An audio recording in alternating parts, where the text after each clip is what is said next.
Ako kanina guys, yung sinukuan. Ito yung pangsangkap ko guys, itong dagta ng sinukuan. Ayan o.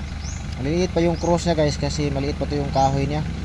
Pero sinukuang baging yan guys, na may mga cross. Ayan o.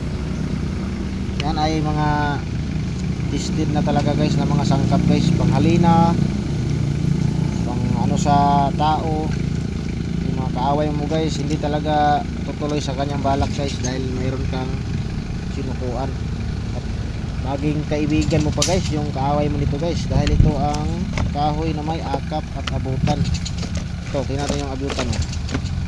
Ito guys oh. Ayan guys, sinukuang baging.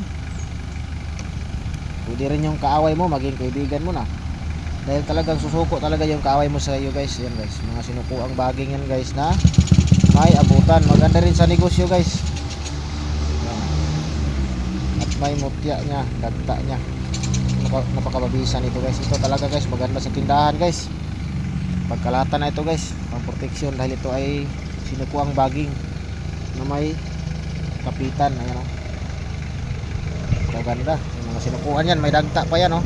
Ang dagta nya guys, pwede yan kainin, pwede lagay sa lana para mainom mo. Yan siya. Dito putol ko lang guys, kasi hindi magkasa sa ating U-box. Yung kanyang dahon guys, ito para siyang paro-paro. Yan lang akong dahon para makita nyo. Yan yung dahon niya. Ito ay bihira lang ito guys, na sinukuang baging na mayroong abutan. Ito, abutan talaga yung kapitan. Dami nitong dala guys, napakaganda nito talaga guys. Ito talaga ang mga legit na mga pangsangkap at tangan na Panginoon talaga. Yan. Hindi na tayo kukuha ng mga pangmasama guys, pangkabutihan lang, pangdepensa, pangnegosyo.